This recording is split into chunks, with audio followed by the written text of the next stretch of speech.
What's good, ladies and gentlemen? No Life in here, and I'm coming at you with another Diablo 4 video. I just wanted to say thank you all so much for all the views and whatnot on the Purified Essence video. Really do appreciate it. This video is going to be, and I said this on my live stream.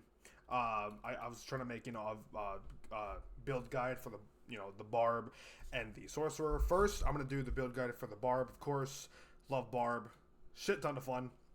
This is gonna be, I don't know if you want to call it like a Leap Quake build.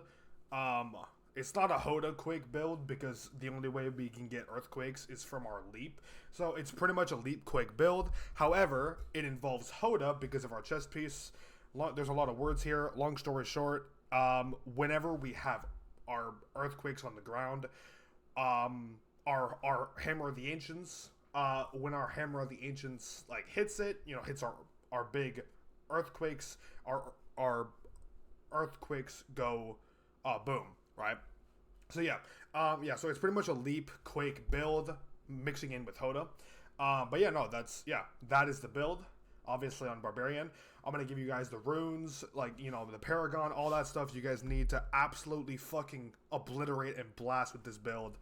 Here we go. So first things first, the gear, of course. The best thing you want, can't talk, holy. You want this helmet. You want, the main thing is critical strike chance. If you look at your character and mine, I have I have 99.9% crit chance. So I'm pretty much at 100% crit chance. So you want that. Okay, and then for the chest piece, obviously you want the Mantle of Mountain's Fury. As I said, we need this chest piece not only for as one of the things. Earthquakes has a chance to deal double DPS, right? So that's huge. And also, as it says right here, our Hammer of the Ancients, it forms a line, and when that line passes through Earthquakes, it explodes, right? So yeah, Fists of Fate. You want, if you don't have Air Perdition, you want the GA roll on critical strike chance. If you have max crit chance like me, then you want attack speed. So pretty much, if you can, GA on attack speed and or crit chance. If not, it's all good. Change Scourge to Mail. This is what there's a lot of words here. Long story short, this makes us be able to infinitely hit Quake, wow. Hit Leap over and over and over and over. Here, Wild Bolt every 1.5 seconds. Far away enemies are pulled into you. This is just, to make them stack onto our Earthquake faster. That's, that's all that's used for. The big bonk weapon of the two-handed mace. Obviously, we want the Earthquake aspect with tempering. We want chance for Earthquakes to cast twice. Here, we want on our boots, we want Earthquake size for obvious reasons. Okay. Romalati's Magnum Opus. This is for really just a lot of things. Primarily the unique power it has, where skills deal, all this, it pretty much it gets more DPS per point of Fury you have, but we lose Fury. We're not going to worry about Fury because we literally have infinite Leap, and every time we hit an enemy with Leap, because of our hero talents, wow, because of our talents, we gain 40 Fury. So we don't need to worry about losing Fury. So this is pretty much a DPS stick. Okay, Saber of Terrace Gal. Again, another free DPS stick for us. There's a lot of good things on here. +4 to core skills, +5 to warpath, a lot of physical damage. It's a really good weapon in general. Of course, in the big incendiary fissures polearm. This is a staple for Earthquake for God knows how long. Earthquake duration. That is what you want, 100%. And of course, the aspect is, of course, as I said, incendiary fissures. Your Earthquakes deal a lot more damage, and they are turned into fire. Rings, Bold Chieftain, with critical strike chance. If you have max crit chance, then you can put it into DPS while berserking, strength, anything like that. Executioner's Ring. your overpowers will spawn another earthquake. As much, more earthquakes, more damage, right? Like I said, if you have max crit, you can put literally like anything else.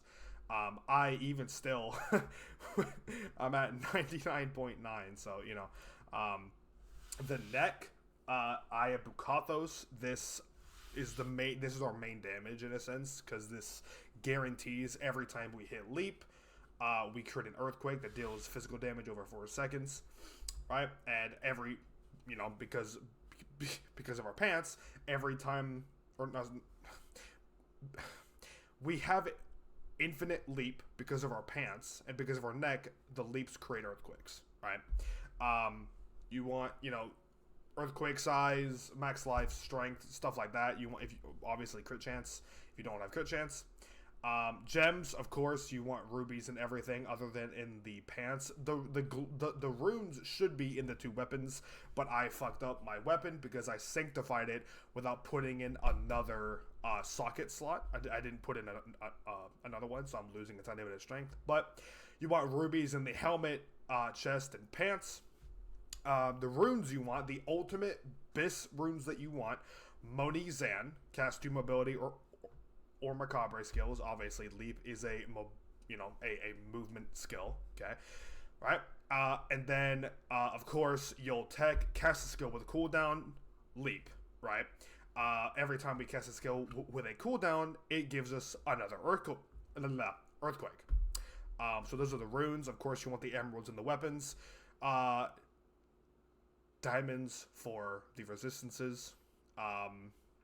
As I said, you want both sets of runes in your weapons. That way you get free, like, I think, like, pretty much like 120-ish strength. Yeah, so those are the tempers. Actually,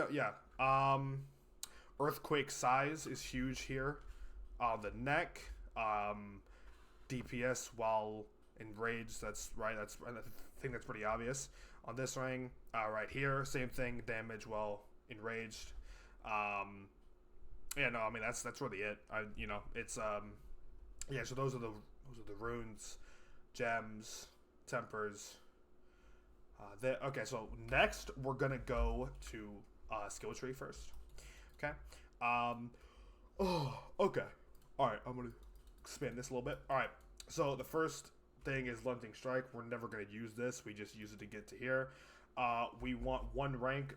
Keep in mind, our damage is from our earthquakes, not our Hammer of the Ancients. So we don't put any points. We don't put any points into Hodo. We put all the points somewhere else. So 1 rank into Hammer of the Ancients, Enhanced, and of course Violent. 3 points into Warpath. Warpath, it's obviously very huge. 3 points into Tempered Fury. 3 and 3 in Imposing Presence and Martial Vigor. 1 rank into Rallying Cry, and then Enhanced, and of course Strategic. You can run Tactical if you're running on a Fury and you literally cannot press Hodo to explode your earthquakes. But by this point, you should not run out of Fury in any way, because we're gonna have, once you have the pants, it's not possible to run out of Fury, because every time we hit leap and it hits an enemy, you gain 40 Fury. But yeah, so here let's go back over here. 1 right here, Strategic and Enhanced. Challenging Shout with the Enhanced Challenging Shout. Put 5 out of 5 ranks in Warcry with Enhanced and Power Warcry on top of that. 3 to 3 for Yell, Voice, and Raid Leader. Put 1 rank into Leap, and of course Enhanced Leap and Power Leap. Do not do this. Do not do Mighty. Do Power. If you don't put Power, you have no Fury generation in any way. Okay, so Power. 3 to 3 for Pit Fighter and Slaying Strike. 1 point into Thick Skin, and 3 to 3 for Counter Offensive. Our Call of the Ancients is going to be our ultimate. This is just in general really, really huge. We already have this, so we don't need it as an ultimate. 3 to 3 for Heavy Hitter, Heavy Handed, and Wallop. Of course, max out our ultimate. 5 out of 5 rank for Call of the Ancients, Prime, and Supreme. And of course, our very, very ultimate capstone talent will be Unconstrained. Paragon. This depends on how much you're playing the game, but I will show it. Wow, that's kind of awkward. My bad. Hold up. Let me Okay. Anyway, all right. So right here, you can either put Marshall, Might. I mean, it doesn't like either way. And I'll just in case, I'll put the link for the max roll guide in the description, just so you guys can really understand. Because as I said, not everyone's gonna be Paragon 238. You might be 239, you might be 250, 200. But yeah, I'm gonna show it anyway, just for glyphs and whatnot. First starter node, Might, Marshall, stuff like that. Probably Might, because it increases just way more stuff for our Leap Quake build. But yeah, Might right here. Starter board here. Okay. Now this Blood Rage board right here, and we're gonna be Rumble, obviously for obvious reasons. Rumble is a fucking crazy glyph for this build. You can obviously see why. Look at that earthquake damage increase. Okay. Blood Rage right here. Okay, right here, this is going to be the Carnage board with the Challenger node, or the glyph, right here. Okay, then we're going to go up here. This is the Flawless Technique, right, board right here, with the Wrath, of course, big crit damage and critical strike. Okay, I fucked up reading that. You guys can obviously see what it says. It's big critical strike damage. And then right here, this is the Force of Nature, of course. Earthquakes, more and more damage. Right here, this is the Ire glyph right here. And then after that, the only thing, this is pretty much the same for every build, but you do want to use Elixir of Advantage, Ancient Times. You can use other incenses. I would recommend like these right here are a staple, the Elixir of Advantage and Ancient Times, or use whatever incense that hands you 100 of your main stats. So if you're a rogue, pick Dex. If you're if you're a sorcerer, pick Int. But these two, most builds or most like guide writers recommend Soothing Spices and Armor, even prior to all the changes they did this season. Shut up, Subbo. But yeah, like if you have if you like, for example, right, if you have like no armor, obviously if you if you need armor, if you want I don't know, if you want something else, you can obviously pick something else. I do highly recommend choosing the 100 main stat one and the Soothing Spices. This one I think is kind of interchangeable, but it's 100% up to you, obviously. Skills, Paragon. No, never mind. Okay. I mean, it's gonna be the same for every build, but I will go, head over them. You want the Essence of Shadows, right? And keep in mind also, you can also interchange these as well. If shit is too hard for you, there's no rule saying you have to play. Like, it's gonna give you more rewards, but as I said, if it's too hard for you, you know what I'm saying? It's right? So if you don't want to have these on, you're going to lose some rewards. But at the same time, as I said, if they're too hard and you live without them being on, then that's fine, But if you can have all of them on, here's what you want. The Essence of Shadows, and I'm going through the Corrupted slots first, just so everyone knows. The outer ring here is the Corrupted Gift slots. The center is the Purified slots, okay?